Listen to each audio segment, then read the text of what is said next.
Jadi pekan lalu atau 2 pekan lalu lebih tepatnya, karena pekan lalu kita membahas tentang tafsir mengenai ayat-ayat kurban. 2 pekan lalu kita sudah selesai sampai Al-Kahfi ayat 16. Sekarang kita masuk ke Al-Kahfi ayat ke-17. Ya, bagi ibu-ibu yang baru bergabung malam ini,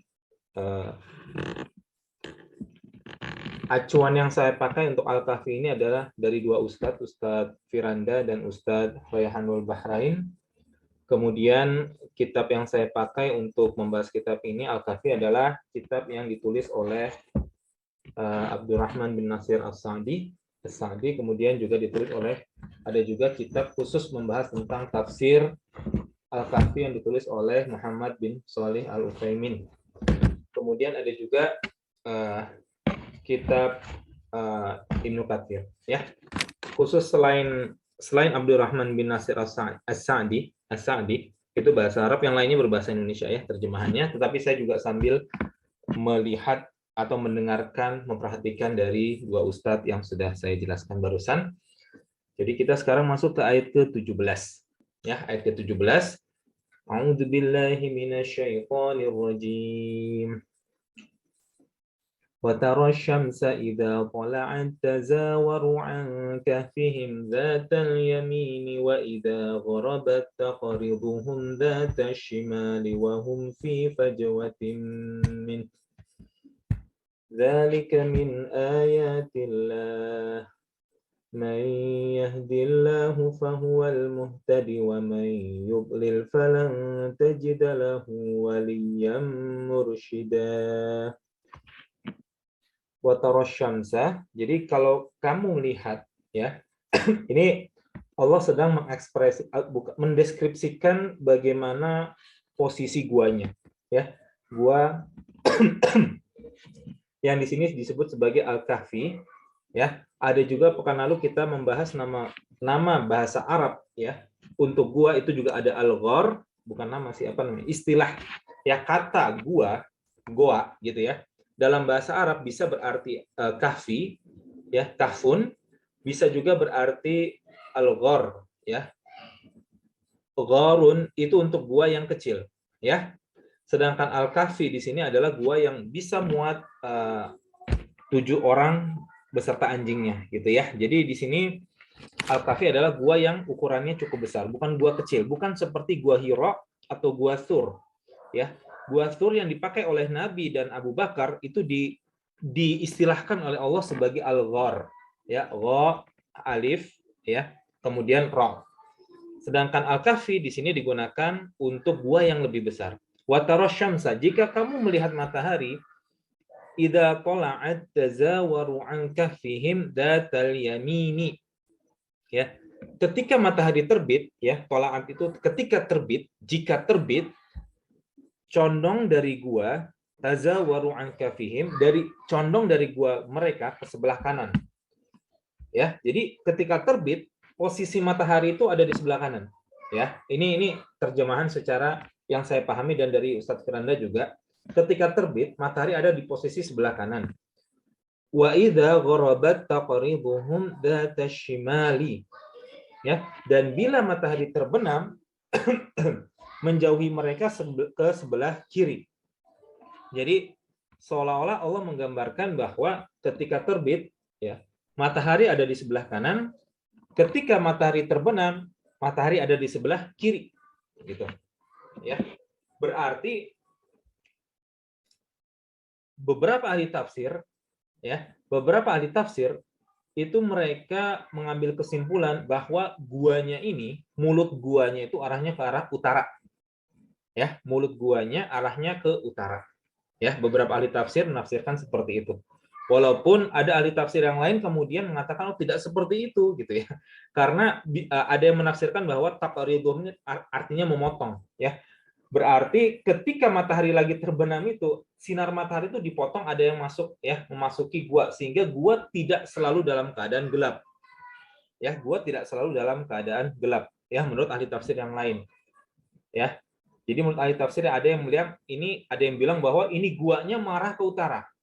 Ada yang bilang bahwa Oh tidak, maksudnya adalah cahaya matahari ini dia dipotong karena ada taqaribum ini maksudnya adalah dipotong. Ada yang dipotong masuk ke dalam gua ketika mataharinya sedang terbenam gitu. Sehingga guanya selalu berasa terang gitu. Ya. Wallahu alam ya, wallahu alam, tapi saya sendiri kalau secara sains ini lebih mudah menyimpulkan bahwa guanya ini arahnya ke utara gitu ya. Ya, kalau secara ini ya, secara dohirnya lebih mudah dipahami bahwa guanya adalah arahnya ke utara. Dzalika min ayatillah. Ya, sorry, ini ada yang belum kebahas tadi. Wahum fi fajwatim min, ya, wahum fi fajwatim min. Sedang mereka berada dalam tempat yang luas di dalam gua. Jadi ini guanya bukan gua yang kecil, bukan Al-Ghor yang ditempati oleh Rasulullah dan Abu Bakar. Ya, di sini goanya itu cukup luas, ya, bisa ditempati oleh 7 orang ditambah dengan anjingnya, ya, anjing penjaga. Dzalika min ayatillah, itu adalah sebagian dari tanda-tanda kebesaran Allah. Ya. May yahdihillahu fahuwal muhtad. Barang siapa yang diberi petunjuk oleh Allah, ya, maka dialah yang mendapat petunjuk. Wa may yudlil falan tajida lahu waliyyam mursyida. Dan barang siapa yang disesatkan olehnya, maka kamu tidak akan mendapatkan seorang pemimpin pun yang dapat memberi petunjuk kepadanya. Ya, mursyid. Mursyid itu adalah orang yang memberikan petunjuk. Waliyan itu adalah pemimpin atau bisa diartikan juga sebagai kawan, kawan dekat. Ya, jadi kalau Allah sudah mentakdirkan seseorang mendapatkan petunjuk, maka dia akan mendapatkan petunjuk. Jika orang ini ditakdirkan disesatkan, maka kita tidak akan bisa memberikan petunjuk sama sekali. Ya, tetapi gini, sepanjang kita belum tahu takdir akhir kita, maka kita harus berbuat yang terbaik. Gitu ya, berbuat yang terbaik. Jadi kalau misalnya kita melihat nih ada orang yang ya katakanlah dia belum mendapatkan hidayah, ya, belum di dalam Islam, ataupun kalau mengaku Islam dia tidak berada di atas Islam yang benar, bisa jadi dia ahli maksiat ataupun dia berada dalam pemikiran yang sesat, gitu ya. Kan ada orang-orang seperti itu ya, yang Islam tapi kemudian pemikirannya itu sama sekali bukan Islam, ya. Dan dia juga tidak sholat. Ada orang-orang seperti itu, gitu ya. Nah, sebagai seseorang yang kita sudah mendapatkan ilmu, maka kewajiban kita adalah untuk sharing, untuk membagi ilmu, gitu ya. Jangan langsung disesatkan, karena kita belum tahu takdir akhirnya. Ya, betapa banyak orang-orang di zaman Nabi itu ketika masa mudanya mereka ahli maksiat. Mereka pada masa mudanya, ya, bahkan ketika belum masuk Islam, beberapa orang di antara yang akhirnya menjadi sahabat, mereka membunuh sahabat. Ya, Ikrimah bin Abi Jahal itu anaknya Abu Jahal, itu dia membunuh banyak sahabat. Ya, ketika perang Badar, ketika perang Uhud, ketika perang Khandaq, Ikrimah ini membunuh banyak sahabat. Tapi kemudian Ikrimah masuk Islam. Ya, Ikrimah masuk Islam. Sehingga inilah kenapa kalau misalkan kita belum tahu akhirnya seseorang, maka kita jangan pernah merasa putus asa untuk mencoba memberikan ini ya, mengajak kepada Islam. Mengajak kepada Islam yang benar. Ya, jangan pernah kita kemudian memvonis, kamu ini masuk neraka. Jangan seperti itu, bahaya. Karena kita tidak pernah tahu akhir orang bagaimana. Ya, termasuk apabila kita berdakwah kemudian kita ditakdirkan kita mati lebih dahulu, bisa jadi orang tersebut setelah kita wafat dia masuk Islam gitu. Ya, atau dia berada kemudian belajar Islam, hijrah ke jalan Islam yang lurus gitu. Ya, jadi di sini ya kita tidak pernah tahu akhir dari seseorang. Ya, karena takdir itu hanya Allah yang tahu. Ya, dan kewajiban kita adalah untuk berusaha sebaik mungkin. Ini baik untuk masalah dunia juga masalah akhirat. Ya, kita harus berbuat yang terbaik pada saat itu. Gitu, ya. Kemudian ini masih melanjutkan wa tahsabuhum ayqadhan wa hum ruqud wa nuqallibuhum dhatal yamini wa dhatal shimal wa kalbuhum basitun dhira'aihi bil wasid law ittala'ta 'alaihim lawallaita minhum firaran wa lamuli'ta minhum ru'ba watahsabuhum, dan kamu mengira, ya, aiqadhan itu terbangun ya, aiqadhan, jadi kamu mengira mereka itu bangun, ya watahsabuhum, dan kamu mengira mereka aiqadhan, bangun, wahum ruqudun, padahal mereka tertidur, mereka tidur. Oke, perhatikan, Allah menggunakan kata ruqudun, ya, ro, of, waw, dal, ruqudun. Kalau ada di sini yang sudah pernah belajar bahasa Arab, ya tentu tahu bahwa kalau tidur, istilah tidur ini dalam bahasa Arab itu adalah naum, naumun, naum, ya. Ada di surat An-Naba, wa ja'alna naumakum subata, dan kami jadikan tidurmu sebagai istirahat. Tapi di sini Allah menggunakan kata ruqudun, wahum ruqudun, padahal mereka tidur. Ya, dan di sini kalau kita tidak belajar bahasa Arab, kita tidak memahami Al-Qur'an langsung dari bahasa Arabnya, maka ini artinya sama-sama tidur, ya. Di sini mereka tidur, di surat An-Naba, naumun itu juga diterjemahkan sebagai tidur gitu. Maka bedanya apa? Ya, maka bedanya apa? Di sini kemudian saya cari gitu ya. Ruqudun ini ternyata tidur yang lama sekali. Ruqudun ini tidur yang lama sekali. Ya, sedangkan naum itu adalah tidur tetapi hanya sekedar untuk ya beristirahat. Makanya disebutnya sebagai waja'alna naumakum subata. Kami jadikan tidurmu sebagai istirahat. Jadi naum adalah tidur tetapi dalam rangka untuk mengistirahatkan badan gitu. Ya bisa tidur malam, bisa tidur siang gitu. Yang jelas tidur untuk beristirahat itu kita sebut naum. Di sini ruqudun ini adalah tidur yang lama sekali. Ya, tidur yang lama sekali. Tempat kuburan itu di surat Yasin itu disebut sebagai marqudun. Ya, marqudun itu kubur. Ya, kuburan ya. Kenapa? Karena tidur itu seperti seperti orang mati gitu ya. Apalagi ini kasusnya Ashabul Kahfi di mana mereka tertidur 300 tahun. Ya, di ayat yang berikutnya nanti 300 tahun plus 9 tahun. Ya. Makanya di sini Allah menggunakan kata ruqudun. Ya. Wa nuqallibuhum dzatal yamini wa dzatash shimal. Ya. Jadi kalau orang datang, orang tuh melihat seolah-olah para ashabul kahfi ini mereka terbangun. Ada kemudian ulama yang menafsirkan bahwa mereka tidur dengan mata terbuka. Tidur dengan mata terbuka. Wallahu a'lam bishawab, tetapi di sini kalau kita lihat terjemahan apa adanya, yang jelas adalah orang kalau misalkan masuk, orang mengira orang ini tidak sedang tidur, orang ini sedang terjaga, padahal sedang tertidur gitu. Wallahu a'lam seperti apa. Ya, di sini Allah menggambarkan berikutnya wa nuqallibuhum dzatal yamini wa dzatash shimali. Dan kami bolak-balikkan. Di sini kita lihat kata nuqallibuhum. Kami bolak-balikkan mereka. Ya. Qallibu ya, nuqallibu ya. Yuqallibu qallaba yuqallibu ya. Jadi kami membolak-balikkan. Ini asal kata sama dengan qalbu, hati ya, hati manusia itu karena dia sifatnya bisa berbolak-balik ya, maka dinamakan qalbu ya, qalbu. Kalau jamaknya qulubun gitu ya. Asal katanya sama dengan sini. Kenapa? Karena hati manusia dia bisa berbolak-balik. Makanya kita selalu berdoa kepada Allah, ya muqallibal qulub, tsabbit qalbi 'ala dinik. Wahai zat yang membolak-balikkan hati, ya muqallibal qulub, ya, wahai zat yang membolak-balikkan hati, tsabbit qalbi 'ala dinik. Tetapkan hati kami di atas agamamu begitu. Ya, di sini Allah menggunakan kata qallaba yuqallibu wa nuqallibuhum, dan kami bolak-balikkan dzatal yamini mereka ke kanan, wa dzatash shimali dan ke kiri.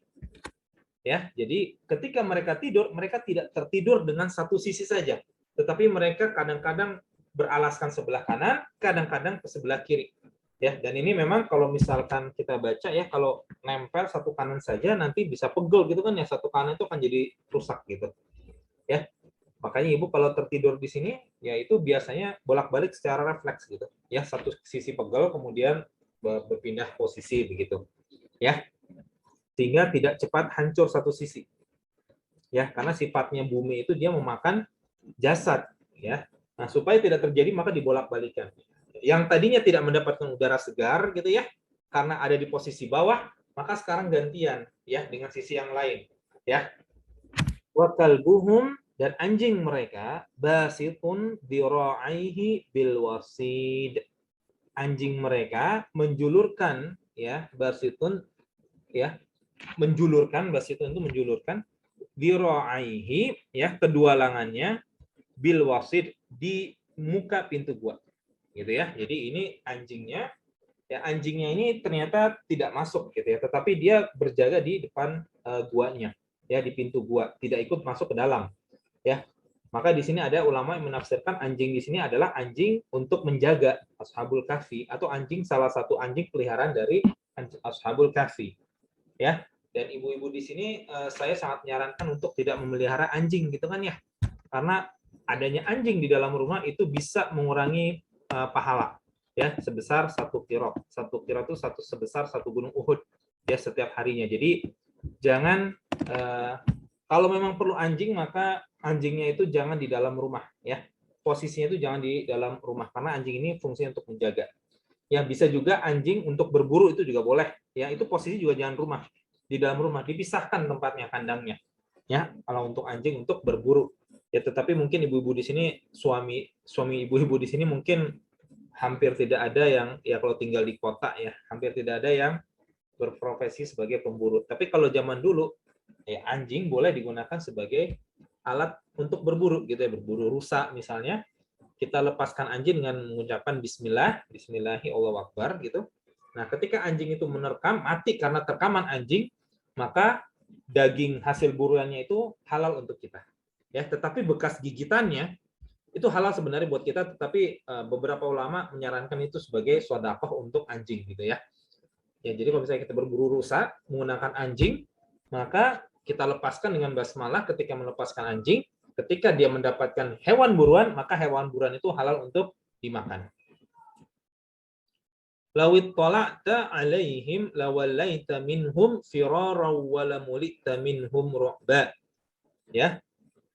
Lawit tala'ta, dan jika kalian menyaksikan alaihim, mereka, atas mereka, lawallaita minhum, maka tentulah kamu berpaling dari mereka, firaran ya, dengan melarikan diri ya, melarikan diri, wala mulita minhum ru'ba, dan tentulah hati kamu dipenuhi rasa ketakutan terhadap mereka ya. Wala mulita itu dipenuhi, minhum dari mereka, ru'ba, ketakutan. Jadi ini seolah-olah ya, seolah-olah ketika masuk ada perasaan takut yang mencekam ya. Itu kalau zaman sekarang mungkin ya, tetapi zaman sekarang jadinya khurafat. Tetapi di sini Allah menjelaskan bahwa seolah-olah kita masuk ya, ketika ada orang ingin masuk ke dalamnya, maka orang tersebut merasakan takut, ada rasa horor yang luar biasa begitu. Ya, ada rasa takut. Tiba-tiba Allah langsung tanamkan kepada mereka rasa takut ketika hendak masuk ke dalam gua. Ya, ini kita tahu bahwa tentunya para raja di zaman itu ya, kalau dari ayat sebelumnya, mereka tentunya akan mengejar ya para pemuda Ashabul Kahfi ini ya. Dan kemudian ketika mereka, dan gua ini Al-Kahfi ini adalah gua yang diketahui ya, bukan gua yang ini ya, bukan gua yang mereka tidak tahu. Gua ini ya, Al-Kahfi ini Allah menggunakan, mereka menggunakan kata alif lam nakir, alif lam ma'rifah, alif lam yang menyatakan bahwa mereka semua sudah sama tahu gua itu apa yang dimaksud ya. Di ayat ke-16, wa idh i'tazaltumuhum wa ma ya'buduna illallaha fa'wu ilal kahfi ya, maka carilah atau pergilah ke arah gua. Ilal kahfi itu menunjukkan bahwa mereka, guanya ini bukan gua sembarangan, mereka sudah tahu gua apa yang dimaksud ya. Jadi ini bukan gua yang terpencil yang mereka tidak tahu ya. Dan di sini kemudian ada beberapa ahli tafsir yang mengumumkan bahwa ini kemudian karena tidak bisa dikejar, kemudian sang raja kemudian menuliskan nama-nama mereka di atas batu gitu ya, di atas batu ya, sehingga mereka disebutkan sebagai ar-raqim di ayat ke-9 ya. Am hasibata anna ashabal kahfi war-raqimi kanu min ayatina ajaba. Dan apakah kamu mengira bahwa para penghuni gua dan yang memiliki batu catatan gitu ya, di ayat ke-9 ya. Ar-Raqim di sini adalah batu catatan, atau bisa juga ada ahli tafsir menafsirkan sebagai ini kitab, ya, kitab orang-orang terdahulu. Ya, tetapi para ahli tafsir yang menafsirkan Ar-Raqim sebagai batu catatan itu asalnya dari sini. Karena raja kemudian tidak bisa masuk, kemudian akhirnya nama-nama mereka dipahat di atas batu, ya. Kalau di cerita Israiliyat itu ada nama-nama mereka ditulis, ada Maximilianus, ya, nama-nama orang Romawi. Ya, nama-nama orang Romawi, Maximilianus, Tamliho, saya lupa Adrianus apa aku tidak salah. Ya, ada 7 nama, gitu ya. Jadi di sini Allah menyatakan bahwa ketika ada yang mencoba masuk, maka mereka merasakan ketakutan yang amat sangat, seolah-olah ada rasa horor, gitu ya, horor masuk. Nah, ini tentunya adalah karomah yang diberikan Allah kepada Ashabul Kahfi. Dan para Ashabul Kahfi ini, para penghuni gua ini pun tidak tahu sama sekali bahwa mereka akan mendapatkan karomah seperti itu. Ya, mereka tidak tahu bahwa mereka akan mendapatkan karomah seperti itu. Ya, bahwa mereka akan tertidur 300 tahun, ya, dan mereka akan dilindungi. Para Ashabul Kahfi ini sama sekali dia tidak tahu, ya, sama sekali tidak mengetahui bahwa mereka akan mendapatkan karomah seperti itu, ya, karena kita nanti akan membaca bahwa mereka pun saling berdebat. Kita sudah tidur berapa lama ini di dalam gua, mereka akan saling berdebat nantinya, ya, dan itu adalah ciri-ciri dari karomah, ya, yang diberikan Allah kepada para wali Allah itu secara umum, ya, itu para wali itu tidak tahu bahwa mereka akan mendapatkan karomah seperti itu. Mereka tidak tahu.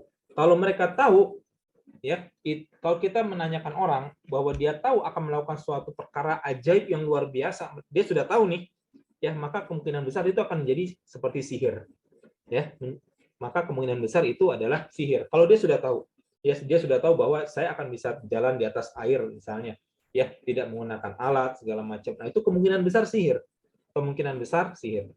Ya, atau menipu, ya, bisa jadi ada alatnya. Di zaman sekarang itu saya pernah melihat pertunjukan sulap itu di YouTube, bisa berjalan di atas air, ya, tapi ternyata memang ada alasnya, ada cermin yang tidak nampak, gitu ya. Kalau kita lihat dari jauh tidak nampak, gitu ya. Lanjut. Oke, jadi di tafsir ayat 18 tadi bahwa tingkah seseorang yang tidur tidak dapat dinisbatkan kepadanya bahwa ia telah berbuat demikian. Bahwa bahkan jika ia tertidur mengucapkan talak sekalipun, ya, hukum tidak dapat ditetapkan kepadanya. Jadi ada orang tertidur misalnya, kemudian dia menceraikan istrinya dalam keadaan tidur, benar-benar tidur, ya, maka itu sama sekali tidak dianggap, ya, karena pena diangkat ketika orang sedang tertidur. Orang tertidur maka tidak dikenakan hukuman, ya, pahala ataupun dosa. Seorang tertidur kemudian dia tidur kemudian membunuh orang tidak sengaja misalnya. Tertidur misalkan, kemudian ini pernah terjadi, agak-agak kasihan juga sih sebenarnya. Tapi itu tidak ada yang bisa disalahkan. Jadi ketika tertidur kemudian tangannya itu apa ya? Bukan menempeleng, menggeser posisi kendi atau guci sehingga menimpa seseorang di bawahnya, tidurnya bertingkat, orang di bawahnya mati. Ya, tapi tidak bisa disalahkan begitu karena posisinya memang sedang keadaan tertidur. Ya, paling-paling yang disalahkan adalah kenapa posisi benda berbahaya ini ada di atas gitu. Itu bisa. Tetapi dia sebagai eksekutor dalam tanda kutip tidak bisa disalahkan seperti itu. Ya, jadi orang tertidur tidak bisa ditimpakan kepadanya hukum. Ya, ini tadi di ayat sebelumnya kan ya. Di sini Allah mengatakan bahwa wa nuqallibuhum datal yamini wa datas shimal. Kami yang membolak-balikan mereka, bukan mereka yang bolak-balik sendiri. Kami yang membolak-balikan mereka. Ya, Allah yang membolak-balikan mereka. Kemudian anjing di sini mendapatkan derajat yang tinggi karena mereka atau anjing ini bersama dengan orang-orang yang solih. Sehingga Allah kemudian menyertakan anjing ini di dalam surat Al-Kahfi ini. Ya, nanti di ayat-ayat selanjutnya itu ada ketika Allah menerangkan tentang jumlah Ashabul Kahfi. Sayaquluna thalathatu rabi'uhum kalbuhum wa yaquluna khamsatun sadisuhum kalbuhum. Dan mereka kemudian ada yang berkata bahwa mereka bertiga, yang keempat adalah anjingnya. Lalu ada juga yang berkata yang mereka adalah berlima, yang keenam adalah anjingnya. Anjingnya disebut terus, ya, karena anjingnya ini bersama dengan orang-orang yang soleh. Ya, maka kita harus senantiasa untuk bisa menyibukkan diri kita untuk duduk bersama orang-orang yang solih. Ya, duduk bersama orang-orang yang solih itu lebih baik daripada sendirian. Orang yang sendirian lebih baik daripada orang-orang yang bersama orang-orang yang maksiat, yang buruk. Ya. Nah, ini juga cara kita untuk bisa lebih efektif dalam hidup itu adalah kita selalu menyibukkan diri bersama orang-orang solih. Ya, secara fisik juga ya, nggak cuma secara online, enggak. Secara fisik juga. Ya, secara fisik juga kita membersamai bersama dengan orang-orang solih. Ya, ini kadang-kadang saya juga berpikir tuh kalau kenapa Nabi itu bisa sangat efektif hidupnya, karena dan sahabat itu bisa sangat efektif waktunya berkah itu karena mereka selalu bersama orang-orang yang solih. Ya, sedangkan kita zaman sekarang ini sering cenderung sendiri-sendiri ya, sendiri-sendiri main handphone, ya main WA, main medsos, kita cenderung sendiri-sendiri. Bahkan kerjaan kita pun sendiri-sendiri. Ya, ini kalau seperti saya misalnya, saya berada di dalam ruangan 5 meter kali tingginya 4 meter. Itu dari pukul 7 sampai pukul 7 lagi begitu. Hanya sendirian begitu. Nature-nya atau ketika kita sendirian itu ada godaan setan tuh yang luar biasa begitu. Ya, kalau kita sendirian. Makanya ini kita jangan sampai kita selalu biasakan diri kita untuk selalu bersama orang-orang yang soleh. Ini cara supaya waktu kita itu berkah itu salah satunya dengan selalu bersama orang-orang yang soleh. Secara fisik juga.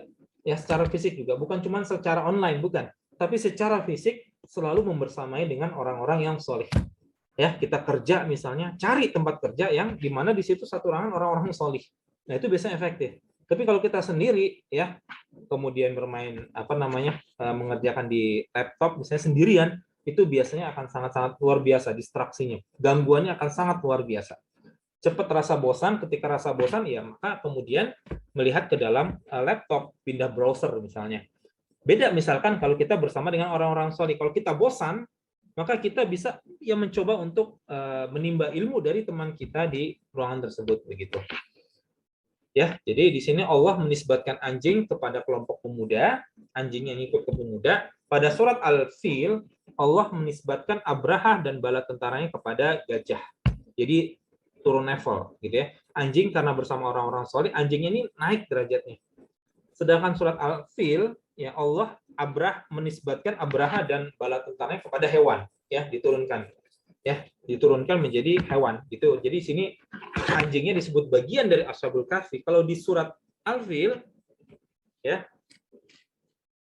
disebutkan Allah sebagai alam tara kaifa fa'ala rabbuka bi ashabil fil. Ya, apakah kamu tidak menyaksikan apa yang terjadi kepada pasukan bergajah? Pasukannya diturunkan di downgrading, diturunkan levelnya ya setara dengan hewan begitu. Karena kedudukannya lebih rendah. Kita masuk ke ayat ke-19. Nah, di sini mereka ini membuktikan bahwa mereka ini tidak tahu bahwa mereka akan tertidur lama. Ya. Dan juga di sini juga menyimpulkan bahwa mereka tidak tahu bahwa mereka akan diberikan karomah tidur 300 tahun. Wa kadzalika ba'atsnahum liyatasaalu bainahum. Dan demikianlah kami bangunkan agar mereka saling bertanya di antara mereka sendiri. Oke, di sini terjemahannya agak kurang tepat, tapi saya di sini karena copy aja, jadi saya mengikuti saja. Tapi aslinya gini, wa kadzalika dan begitulah, ba'athnahum kami bangkitkan mereka. Nah, ada lam di sini, ya, lam liyatasaalun, liyatasaalu. Kalau lam yang di tempat lain itu memang kadang-kadang digunakan sebagai lam untuk menunjukkan supaya, untuk apa mereka dibangunkan. Tapi tentunya di sini ya sangat trivial ya, tidak mungkin mereka hanya dibangunkan untuk supaya mereka saling bertanya satu sama lain, tidak seperti itu. Jadi maksudnya adalah wa kadzalika ba'atnahum dan begitulah dan demikianlah kami bangunkan mereka liyatasaalu, lalu kemudian itu yang lebih tepat, lalu kemudian mereka saling bertanya bainahum di antara mereka. Ya, karena mereka ini sedang kabur dari kejaran raja dan bala pasukannya. Ketika mereka tertidur lalu bangun, wah, kita sudah berapa lama di sini? Kita sudah berapa lama di dalam gua gitu. Ya, mereka saling bertanya satu sama lain, ini kita sudah berapa lama di sini nih? Ya. Jangan-jangan sudah dikepung di luar gitu kan ya, misalkan. Qala qailum minhum kam labistum. Berkatalah salah seorang di antara mereka, ya, qala berkatalah qailun salah ya orang yang berbicara gitu ya. Jadi di sini Allah tidak menjelaskan siapa yang berbicara. Ya karena tidak penting juga siapa yang ngomong ya. Tetapi hikmahnya adalah mereka sebenarnya saling berdebat ya, saling bertanya-tanya. Qala qailum minhum kam labistum. Sudah berapa lama kalian di sini? Qalu, mereka berkata, jadi yang ngomong ini lebih dari satu orang gitu ya, atau dua orang. Qalu labithna yauman au ba'da yaum. Mereka berkata sehari atau setengah hari ya. Sehari atau setengah hari. Jadi ini bisa disimpulkan bahwa mereka mulai tertidur ya bisa jadi dari pagi sampai siang. Ya, dari pagi sampai siang. Jadi ketika bangun tuh udah siang gitu. Ya, jadi paginya tertidur, kemudian menurut mereka siangnya bangun. Atau ada juga yang berkata bahwa ini udah lewat sehari ini, udah lewat sehari. Maka dikatakan qalu labithna yauman au ba'da yaum. Jadi ini seolah-olah kita bisa menyimpulkan mereka ini sangat kelelahan. Ya, mereka sangat kelelahan, malamnya kabur gitu kan ya. Kemudian nyampe di situ paginya tertidur, mereka kemudian beranggapan nih kayak kita tidurnya udah sangat lama sekali nih, udah hampir sehari gitulah kira-kira gitu ya, sudah lelah sekali lari dari kejaran raja, kemudian mereka tertidur, menurut mereka hanya sehari atau setengah hari. Nah ini juga membuktikan bahwa ketika mereka tidur, ketika bangun penampakan mereka biasa saja, karena ada ahli tafsir. Ketika ahli tafsir ini ya ada yang menggambarkan bahwa mereka ini ketika bangun rambutnya panjang, kukunya panjang, ada yang seperti itu. Ada ahli tafsir yang menafsirkan mereka itu ketika bangun seperti itu. Tetapi dari ayat ini kita tahu bahwa mereka ya biasa aja, biasa saja. Ya, karena buktinya mereka asumsinya hanya sehari atau setengah hari. Ya tentunya tidak ada orang yang tidur sehari kemudian kukunya jadi tambah panjang terlalu mencolok, kan tidak ada gitu ya. Jadi penampilan fisik mereka biasa saja. Penampilan fisik mereka biasa saja. Jadi memang ini adalah karomah. Karomah yang diberikan Allah kepada wali-walinya. Ya. Qalu rabbukum a'lamu bima labistum fab'athu ahadakum biwariqikum hadhihi ilal Madinah. Ya, jadi akhirnya yang lain lagi udahlah ini nggak penting gitu. Perdebatan berapa hari kita di sini tidak penting, kita lapar nih gitu ya. Maka mereka mengatakan qalu, mereka berkata rabbukum, Tuhan kalian, a'lamu bima labistum, lebih tahu ya berapa lama kalian di sini gitu ya. Berapa lama kalian di sini. Ya udahlah, ini mau sehari kayak mau setengah hari nggak penting gitu ya. Yang penting adalah kita cari makan dulu gitu ya. Fab'athu ahadakum, maka utuslah salah satu di antara kalian ya. Fab'athu ahadakum biwarithikum hadhihi ilal Madinah, dengan uang perak ini ya. Dan di sini Allah menggunakan kata uang perak berarti menandakan uang perak ini nanti signifikan gitu. Uang perak ini menjadi signifikan untuk identitas mereka bahwa mereka itu tidak berada di zaman itu. Mereka di zaman 300 tahun sebelumnya. Ya, di sini Allah sudah mengindikasikan bahwa uang perak ini, ya Allah menyebutkan secara ini ya, secara sangat eksplisit ada uang perak yang mereka bawa. Ya, wariq itu adalah uang yang tertulis nama. Ya, jadi seperti uang logam zaman sekarang lah. Uang logam di zaman sekarang. Jadi ada ininya, ada apa ya, stempel rajanya gitu. Ya, wariq. Hadihi ilal Madinah, dengan uang ini pergi ke kota, ya pergi kota ilal Madinah, pergi ke kota, falyanzur, ya lalu hendaklah dia melihat ayyuha azka ta'aman, manakah makanan yang paling baik, ya azka itu yang paling baik atau paling suci, ya ada yang mengartikan paling baik, ya azka paling enak, ya karena mereka ada anak raja, ada juga yang mengartikan azka ini paling suci, ya. Ini akar katanya sama dengan zakat, ya atau tazkiyatun nufus, ya. Itu tazkiyatun nufus untuk penyucian jiwa. Zakat adalah untuk menyucikan harta kita. Jadi ketika kita mengeluarkan zakat, maka kita menyucikan harta kita dari kotoran gitu ya. Dari hak orang-orang lain di dalam harta kita. Itu azka di sini bermakna itu yang paling suci, ya. Dan saya cenderung seperti itu ya, paling suci. Jadi mereka dulu hidup di mana banyak sekali orang-orang yang menyembah berhala, ya, orang-orang menyembah berhala, sehingga mereka harus hati-hati dalam memilih makanan. Jangan sampai ini makanan dari hasil sembelihan yang tidak halal, atau makanan yang secara zat tidak halal juga, gitu ya, secara zat tidak halal juga, gitu ya. Maka disuruh hati-hati cari makanan yang paling suci, yang paling suci.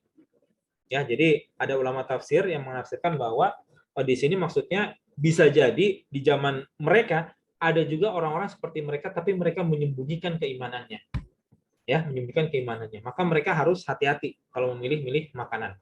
Ya, ibu-ibu di sini mungkin agak kurang berasa karena ibu-ibu di sini tinggalnya di, ya, kita di daerah Muslim ya, di ibu ada di Jakarta, saya di Bandung gitu. Kita mayoritas Muslim.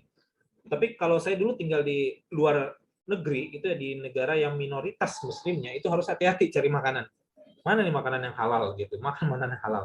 Ya, ini jangan-jangan dicampur dengan minyak babi gitu misalnya, harus hati-hati. Ya, sama dengan kasus mereka, mereka harus hati-hati cari makanan. Falyatikum birizqim minhu, ya, wal yatalaqqaf wala yush'iranna bikum ahada. Maka hendaklah ia membawa makanan itu untukmu, ya, falyatikum, dan dia bawalah untuk kalian birizqin, makanan, rizki ya, tapi di sini maksudnya adalah makanan, rizq, minhu, darinya, dari kota tersebut, ya, bisa dari uang tersebut, ya, di sini maksudnya lebih ke uang tersebut sepertinya, atau makanan tersebut, gitu ya. Jadi intinya adalah kalau sudah ketemu, bawa rizki tersebut, makanan tersebut, ya, minhu, wal yatalaqqaf, lalu hendaklah ia berlemah lembut, ya, hendaklah ia berlaku lemah lembut. Wal yatalaqqaf, al-latif itu yang halus gitu ya, yang latif itu halus ya. Kalau misalkan Allah al-latif berarti Allah sangat halus dalam perkaranya.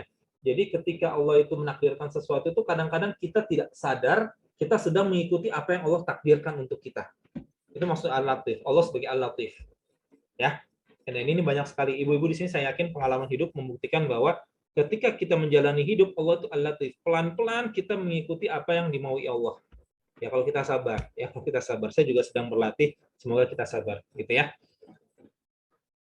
Nah, di sini wal yatalaqqaf maksudnya adalah berlaku lemah lembut. Jangan gerusa-gerusu, ya, jangan gerusa-gerusu. Orang yang diutus pergi ini jangan gerusa-gerusu, harus lemah lembut, pelan-pelan. Cari makanan pelan-pelan, jangan bikin heboh. Ya, wala yush'iranna bikum ahada, dan janganlah sekali-sekali menceritakan halmu kepada seorang pun. Ya, wala, dan janganlah yush'iranna, benar-benar jangan syair itu diungkapkan, diumbarkan bikum ahada, ya, tentang kamu kepada satu orang pun. Jangan, ya.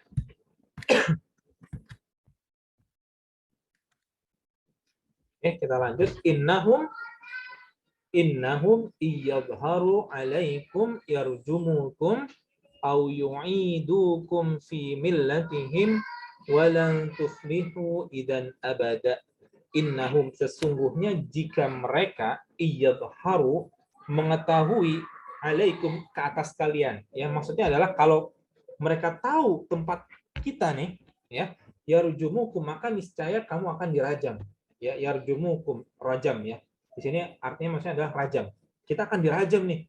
Au yu'idukum, atau kita akan dipaksa, ya, fi millatihim, kembali kepada agama mereka. Walan tuflihu idan abada, niscaya jika demikian kamu tidak akan beruntung selama-lamanya. Ya, jadi kalau kita ketahuan nih, ya, posisi kita ketahuan, kita kan lagi kabur nih. Kalau kita ketahuan, maka kita bakal dirajam, ya, atau ya kita akan dipaksa untuk kembali mengikuti agama mereka, ya, sehingga kita akan tidak beruntung selama-lamanya. Nah, ini ada perihal penting harus dijelaskan di sini. Ya, di sini ada anjuran supaya kita berilmu, ya, supaya berilmu dan berdiskusi mengenai ilmu. Ya, ada bagi orang yang suatu ilmu belum jelas baginya supaya menyerahkan kepada orang yang berilmu dan berdiam diri pada batas kemampuannya. Lalu ini sah dalam mewakilkan urusan jual beli, ya. Jadi tadi kasusnya adalah ketika ada satu orang, ya, dititipkan uang untuk membeli makanan. Nah, itu sah. Itu sah untuk berjual beli seperti itu. Gitu gitu ya. Jadi ibu-ibu di sini misalkan saya mau nih tolong beliin itu gitu, beliin sesuatu, ini uangnya tolong belikan gitu ya. Dari uang itu ya, dari uang itu boleh dipakai berapa aja. Maksudnya saya gini, jadi kita sudah mewakilkan orang itu untuk membelikan makanan ya, maka orang itu berhak menggunakan uang tersebut beserta ongkos transportnya gitu ya. Tetapi yang jelas di sini maksudnya adalah sah dalam mewakilkan untuk urusan jual beli. Boleh makan yang baik-baik dan makanan yang lezat tadi ya, al-azka tadi, ada ulama yang menafsirkan untuk makanan yang enak, yang lezat. Kemudian anjuran agar berhati-hati, kemudian besarnya kecintaan para pemuda terhadap agamanya, lalu penyebutan kandungan kejelekan berupa bahaya dan kerusakan yang mendorong untuk membenci dan meninggalkannya. Oke, nah sedikit tentang ayat yang ke-20 tadi. Kenapa dikatakan orang-orang ini kalau dipaksa maka kita tidak beruntung? Jadi orang-orang dulu itu tidak mendapatkan udzur kalau dipaksa murtad. Orang-orang dulu kalau dipaksa murtad, lalu mereka mengucapkan kata-kata murtad, yang mereka kufur, walaupun dalam keadaan dipaksa, maka orang tersebut akan dihukumi berdasarkan zahirnya, apa yang nampak. Walaupun dalam hatinya mereka menolak, tetap mereka kena. Ini contohnya ada dalam hadis tentang lalat. Ada hadis lalat. Ini sudah dibahas minggu lalu, 2 minggu lalu, tapi saya ulang lagi sedikit. Ya, ada orang yang masuk surga karena lalat, ada orang masuk neraka karena lalat. Bagaimana itu bisa terjadi? Para sahabat bertanya. Rasul menjawab, ada 2 orang berjalan melewati sebuah kaum yang memiliki berhala, yang mana tidak boleh seorang pun melewatinya kecuali dengan mempersembahkan sesuatu untuknya terlebih dahulu. Maka mereka berkata kepada salah satu di antara kedua orang tadi, berikan sesembahan, ya, berikan kesembahan. Qorrib. Nah ini juga qorrib ini berarti akar katanya sama dengan kurban ya. Kurban itu sesembahan kita juga kepada Allah ya, tetapi yang nyampe bukan dagingnya, bukan darahnya, tetapi ketakwaan kita. Ya, di sini qorrib, berikan persembahan. Akar katanya sama dengan kurban. Qorrib, persembahkan sesuatu untuknya. Dia menjawab, saya tidak mempunyai apapun yang akan saya persembahkan. Mereka berkata lagi, persembahkan untuknya walaupun lalat. Maka orang ini mempersembahkan lalat. Ya, lalu mereka membiarkan untuk meneruskan perjalanannya. Padahal orang ini dan ia pun masuk ke dalam neraka karena lalat tadi. Karena lalat. Padahal orang ini tahu kan ya, itu dalam keadaan dipaksa. Karena dia tahu bahwa ini orang kalau tidak diberikan persembahan maka saya pasti dibunuh gitu. Saya pasti dibunuh. Ya, tetapi orang-orang zaman dahulu tidak diberikan udzur. Tidak diberikan udzur. Jadi kalau misalkan ada lalat ya, kemudian dijadikan persembahan, walaupun hatinya menolak, orang itu tetap kena hukumannya, ya, walaupun dipaksa. Nah, ada orang lain ya di sini, ya, ketika dia diminta untuk mempersembahkan lalat, ya dia menjawab, aku tidak akan mempersembahkan sesuatu apapun untuk selain Allah, maka mereka pun memenggal lehernya dan ia pun masuk ke dalam surga. Ya, ini menunjukkan bahwa hadis ini bahwa orang dulu itu tidak diberikan udzur. Ya, orang dulu tidak diberikan udzur. Kalau harus mati gitu. Masuk surga, tetapi mati gitu. Ya, beda di zaman kita sekarang. Zaman kita sekarang kita mendapatkan udzur, alhamdulillah. Man kafara billahi min ba'di imanihi illa man ukriha wa qalbuhu mutmainnun bil imani walakin man syaraha bil kufri sadran fa'alaihim ghadabun minallahi wa lahum adzabun 'adzim. Barang siapa yang kafir kepada Allah sesudah dia beriman, ya, maka dia mendapatkan kemurkaan Allah. Kecuali orang yang dipaksa kafir, padahal hatinya tetap dalam keadaan beriman, dia tidak berdosa. Akan tetapi orang yang melapangkan dadanya untuk kekafiran, maka kemurkaan Allah menimpanya dan baginya azab yang besar. Ya, jadi ini kasusnya untuk Ammar bin Yasir. Ammar bin Yasir ini dulu karena dia statusnya sebagai budak. Ammar bin Yasir ini radhiyallahu anhu, dia adalah seorang budak. Ya, Ammar bin Yasir, bapaknya, ibunya, dan dia sendiri itu disiksa karena dia adalah seorang budak. Dia tidak memiliki kabilah untuk melindungi. Ya, beda dengan Nabi Muhammad, beda dengan Abu Bakar. Itu adalah ada kabilah yang melindungi mereka. Tetapi Ammar bin Yasir, Bilal bin Rabah itu tidak memiliki backing. Mereka akhirnya disiksa oleh para majikan mereka. Begitu. Sampai-sampai saking kerasnya siksaan yang dihadapi, Ammar bin Yasir ini kemudian mengucapkan kata-kata kufuran, ya, kata-kata kekufuran, ya. Tetap saking saking malunya, ya, Ammar bin Yasir ini sangat malu ketika kemudian bertemu dengan Rasulullah. Lalu ditanyakan oleh Rasulullah, qala kaifa tajidu qalbaka? Bagaimana engkau mendapati hatimu? Qala mutmainnum bil iman. Ya, si Ammar bin Yasir berkata tetap tenang dalam keimanan, gitu ya. In adu fa'ud. Kalau mereka maksa lagi, ya udah ucapkan aja seperti itu, gitu ya. Ini adalah udzur karena paksaan, ya. Jadi dalam ensiklopedia fikih, wattafaqal fuqaha'u ala anna man ukriha 'alal kufri fa'ata bi kalimatil kufri lam yafsir kafiran. Para fuqaha sepakat, ya, bahwa siapa yang dipaksa, ya, untuk melakukan suatu kufuran, lantas ia mengucapkan kalimat kufur, ya, maka dia tidak divonis sebagai orang kafir, gitu, ya. Tetapi ini harus hati-hati, ya. Pemaksaan ini harus pemaksaan yang sempurna, dan kalau kita tidak melakukan maka ancamannya besar, ya. Bisa dibunuh, dipotong, dipukul yang mendapat membahayakan jiwa atau anggota badan, baik dengan sedikit ataupun banyak pukulan, gitu ya. Tetapi kalau pemaksaan yang ringan, yang tidak sempurna, maka ini tidak bisa kena, tidak bisa, ya. Ada pemaksaan yang hanya ujung itu dipenjara, dirantai, atau hanya sekedar dikucilkan, gitu ya, dalam tanda kutip, ya. Itu berat, tetapi dibandingkan dengan pembunuhan itu jelas lebih ringan, gitu ya. Ada namanya istilahnya ikrahan naqisan. Ini adalah pemaksaan yang ringan, ya, pemaksaan yang ringan. Nah, kita mendapatkan udzur hanya jika kita mendapatkan pemaksaan yang sempurna, yang berat. Ya, kalau kita akan dipaksa untuk bisa dibunuh, bisa dipotong, bisa dipukul yang dapat membahayakan nyawa. Tapi kalau dia hanya sekedar dikucilkan, tidak dimasukkan ke dalam WA grup bareng-bareng, gitu ya, itu bukan pemaksaan sebenarnya. Itu bukan maksaan. Itu harus tetap kondisinya harus tetap dalam keimanan, gitu ya. Jadi ancamannya harus berbahaya kepada jiwa atau anggota badan. Yang memaksa kita lihat mampu mewujudkan ancamannya, yang dipaksa benar-benar tidak mampu untuk menolak ancaman pada dirinya, baik dengan melarikan diri atau meminta pertolongan pada yang lain, yang dipaksa punya sangkat kuat bahwa ancaman tersebut benar-benar bisa diwujudkan oleh yang memaksa, gitu ya.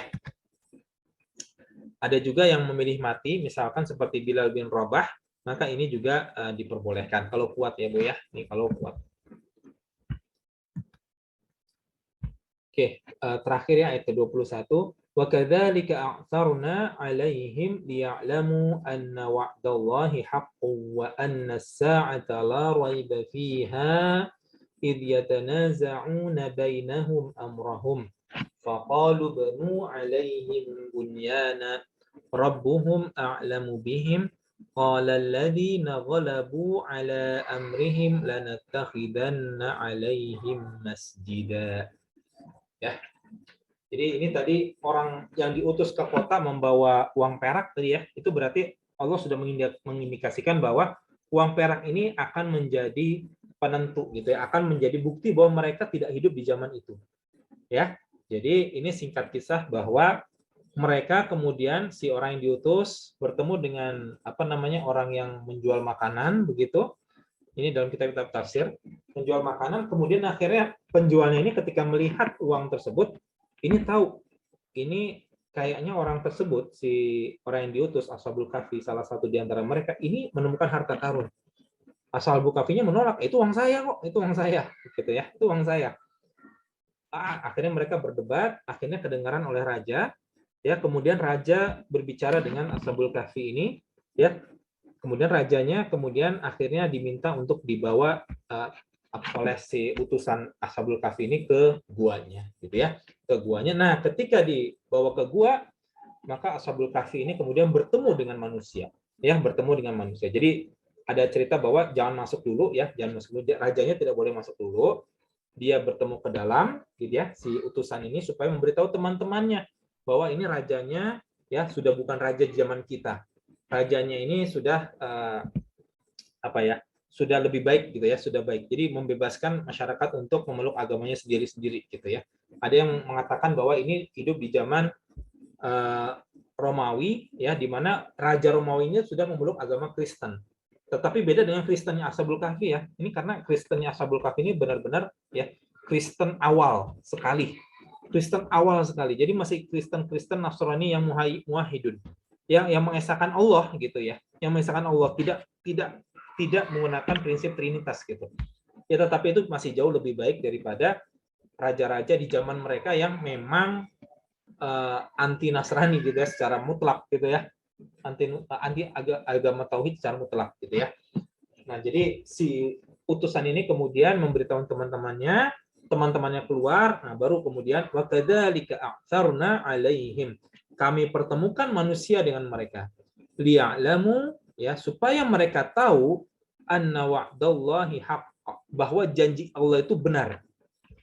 Apa janji Allah? Wa anna sa'ata la raiba fiha, bahwa hari kiamat, ya, anna sa'at, the time gitu ya, waktu tersebut, waktu kiamat maksudnya, la raiba fiha, tidak ada keraguan di dalamnya. Kiamat itu pasti benar terjadi. Orang-orang akan dibangkitkan, ya, tidak cuman ruhnya tetapi juga jasadnya, ya. Buktinya apa? Coba lihat orang-orang Ashabul Kahfi ini, 300 tahun masih ada jasadnya, masih utuh jasadnya. Begitu. Idh yatanaza'una bainahum amrahum, ya. Jadi konteksnya adalah orang-orang zaman dulu ada yang berpendapat bahwa hari kiamat ini tidak mungkin ada lagi gitu ya. Jadi ada ulama yang menafsirkan seperti itu. Ashabul Kahfi ini dibangkitkan ketika di situ timbul syubhat bahwa, atau keraguan-raguan bahwa hari kiamat itu tidak ada. Hari kiamat itu tidak ada. Ya, atau ada juga yang berpendapat bahwa hari kiamat itu hanya ruhnya saja, jasadnya tidak. Maka kemudian Allah membangunkan Ashabul Kahfi untuk membuktikan bahwa anna wa'dallahi haqq, bahwa janji Allah itu benar, ya. Wa anna sa'ata la raiba fiha, bahwa hari kiamat tidak ada keraguan sama sekali di dalamnya.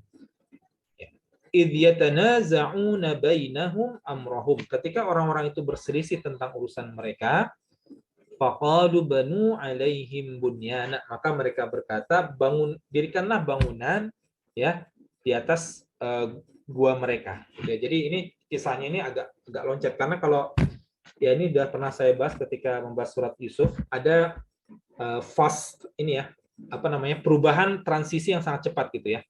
Jadi di sini ketika manusia sudah bertemu dengan Ashabul Kahfi, ada ulama yang berpendapat bahwa Ashabul Kahfi ini kemudian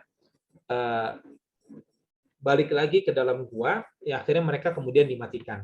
Ya, kemudian mereka semua dimatikan. Itu pendapat pertama. Jadi orang-orang ini, si Ashabul Kahfi ini, ya, kemudian merasa orang-orang ini terlalu menyanjung mereka, terlalu mengeluh-elukan mereka sehingga sampai ke batas hulu. Akhirnya Ashabul Kahfi ini kemudian memohon kepada Allah untuk dicabut nyawanya. Ya, ada juga ulama yang berpendapat bahwa Ashabul Kahfi ini masih sempat berinteraksi dengan masyarakat. Ya, dari ayat ini juga sama, masih sempat berinteraksi dengan masyarakat, tetapi tidak lama kemudian dimatikan juga. Ya, jadi kemudian orang-orang berselisih, ini bagusnya diapain gitu ya? Enaknya diapain? Bukan enaknya diapain sih? Apa yang perlu kita lakukan terhadap mereka ini? Ya, kemudian mereka berkata, dirikanlah mereka bangunan di atas gua. Dirikan bangunan. Rabbuhum a'lamu bihim. Tuhan mereka lebih mengetahui tentang mereka. Ya. Qala alladziina ghalabu 'ala amrihim lanattakhidanna 'alaihim masjida. Qala, lalu berkatalah orang-orang yang berkuasa di atas urusan mereka. Intinya adalah para pejabat, para pembesar, para rajanya bilang, sesungguhnya kami akan mendirikan masjid, rumah peribadatan di atas gua tersebut. Ya, nah ini adalah, ada yang mengatakan bahwa ini adalah syariat orang terdahulu. Tetapi yang jelas di zaman kita, sebagai umat Rasulullah SAW, Nabi Muhammad SAW, kita tidak boleh mendirikan masjid di atas kuburan. Tidak boleh. Ya, di sini Allah hanya sekedar menceritakan apa yang mereka lakukan. Ya, dan apa yang mereka lakukan. Dan Nabi Muhammad pun mengisyaratkan bahwa kebiasaan orang-orang terdahulu, orang-orang sebelum zaman Nabi Muhammad, itu mereka selalu ketika ada orang-orang solih di antara mereka meninggal, lalu mereka mendirikan rumah peribadatan di atasnya. Gitu ya. Di hadis riwayat Muslim, ala wa inna man kana qablakum kanu yattakhiduna qubur anbiya'ihim wasalihim wasalihim masajid ala fala tattakhidul qubura masajida inni anhaakum an dzalik. Ingatlah bahwa orang sebelum kalian mereka telah menjadikan kubur nabi dan orang soleh mereka sebagai masjid. Ya, ingatlah jangan jadikan kubur sebagai masjid, menjadi masjid. Sungguh aku benar-benar melarang dari yang demikian. Ya, ini kebiasaan memang orang-orang terdahulu, termasuk orang-orang di zaman Ashabul Kahfi. Ya, orang Ashabul Kahfi meninggal wali Allah, tapi kemudian dijadikan kuburan. Itu tidak boleh di zaman kita. Ya, Allah hanya sekedar memberikan cerita saja bahwa apa yang mereka lakukan itu, mereka kemudian menjadikan itu sebagai masjid. Ya, kemudian ini ya, kalau untuk dalam agama kita tidak boleh. Kita tidak boleh. Dan Allah di sini tidak sedang menyetujui tindakan mereka. Tidak sedang menyetujui tindakan mereka. Allah hanya menceritakan saja.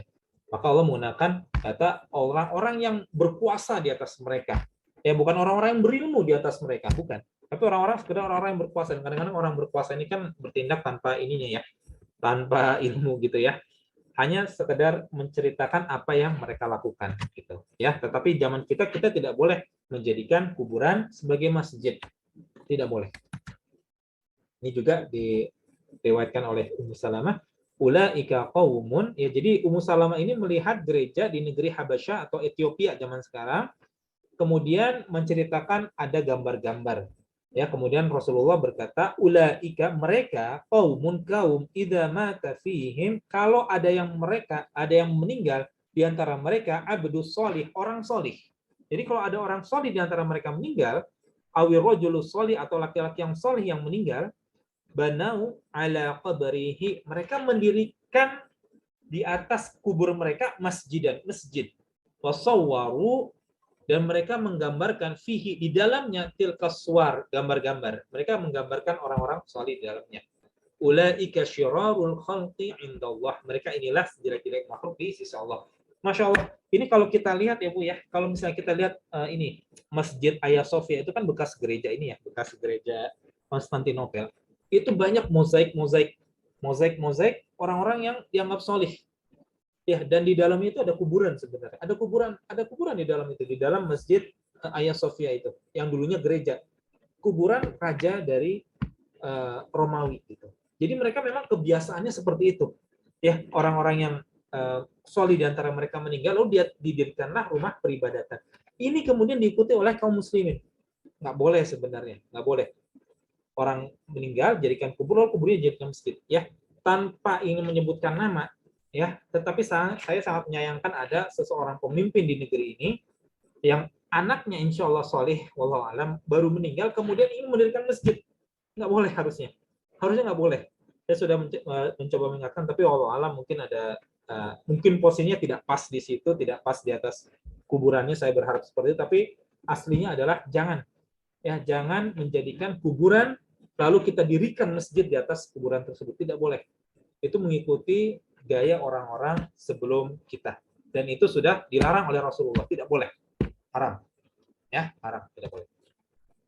Nah, bagaimana dengan Masjid Nabawi? Ya, ini ada yang mengeluarkan syubhat. Masjid Nabawi kok boleh? Kisahnya ini beda. Yang saya katakan tadi adalah kuburannya udara, lalu berdiri masjid. Di zaman Nabi itu konteksnya tidak seperti itu. Masjidnya terpisah dengan tempat kuburnya Nabi. Ya, Nabi dikubur di dalam rumah beliau. Rumah beliau itu di luar masjid, tapi memang dekat posisinya dari masjid. Ya, nah kemudian ada pelebaran masjid. Ya, ada pelebaran masjid yang mengikuti di dalamnya rumah dari Rasulullah Shallallahu Alaihi Wasallam. Tetapi tidak semua setuju terhadap pelebaran itu. Ya, ini pelebaran dilakukan di zaman Al-Walid bin Abdul Malik. Al-Walid bin Abdul Malik, raja atau khalifah dari Bani Umayyah. Ada yang tidak setuju, ya, tetapi ditekan. Contohnya adalah Sa'id bin Musayyib. Dia tidak ridho. Di zaman kita itu Syekh Al-Albani itu sebenarnya tidak ridho juga. Makanya Syekh Al-Albani ini agak sedikit agak sedikit punya friksi dengan pemerintah Arab Saudi. Itu yang bisa saya ceritakannya. Syekh Al-Albani ini dia punya friksi karena ada beberapa keputusan kerajaan Saudi Arabia itu yang tidak disetujui oleh Syekh Al-Albani. Dan kita juga sama ya, jangan jadikan Arab Saudi sebagai patokan kebenaran, jangan. Jangan juga, nggak boleh. Ya kita mengenali kebenaran, maka kita tahu siapa yang benar. Gitu. Jangan menjadikan orang atau satu negara sebagai patokan kebenaran. Ya, kubur Rasulullah SAW tidaklah di masjid walaupun sampai dilebarkan. Nah, ini pendapat yang agak sedikit maksa, tetapi ada beberapa ulama yang berpendapat bahwa kubur Rasulullah itu posisinya tidak di dalam masjid karena dia terpisah dari masjid. Ya, Masjid Nabawi tidak dibangun dengan kubur beliau, oleh karena itu kubur beliau dijaga dan ditutupi dengan 3 dinding. Jadi ya, yang ketiga ini agak sedikit mencoba untuk apa ya, menjelaskan kubur Rasulullah Shallallahu Alaihi Wasallam ini bukan masjid. Ya, dia terpisah dari masjid sehingga harus dipakai lapisan 3 dinding, gitu ya. Itu Rasulullah itu, Bu, kuburnya itu dia dilapisi 3 kali lipat gitu. Ada 3 dinding yang memisahkan antara Masjid Nabawi dengan kuburan Rasulullah Shallallahu Alaihi Wasallam. Ya. Kemudian orang-orang yang di belakangnya itu posisinya agak miring kuburnya sehingga dia tidak menghadap tegak lurus terhadap masjidnya. Sorry, orang yang sholat itu tidak tegak lurus mengarah kepada posisi kubur dari Nabi Muhammad SAW. Jadi dindingnya itu agak miring dari arah kiblat, ya, tidak tegak lurus. Kalau tegak lurus kan berarti 90 derajat ya posisi dinding dengan arah kiblatnya. Di sini agak sedikit miring sehingga orang-orang yang sholat tidak menghadap ke arah kubur Rasulullah SAW. Wallahu a'lam bishawab. Nomor 3 agak maksa menurut saya dan ini juga agak diprotes dengan Syekh Al-Albani. Tetapi ya itulah terjadi. Kalau misalkan kemudian dipaksa, ya, maka timbul, ya itu yang penjelasan lebih ini ya, penjelasan lebih masuk akal. Kalau misalkan dipaksa untuk dibongkar masjidnya, ya, lalu dikeluarkan secara lebih lebih ekstrim, wallahu alam sangat mungkin terjadi kekacauan nantinya. Maka pemerintah Saudi yang saya lihat adalah mereka berusaha untuk untuk memilih memilih mudarat yang lebih kecil daripada mudarat yang lebih besar. Ini yang saya lihat ya. Tetapi konteksnya beda ya, karena Masjid Nabawi dengan Rasulullah ini beda. Ya, Masjid Nabawi sudah ada dulu sebelum kuburan Nabi Muhammad SAW. Cuma memang ada kecelakaan sejarah yang menyebabkan kubur Rasulullah SAW masuk ke dalam masjid. Oke, ini dari saya. Insya Allah saya stop dulu ya rekamannya.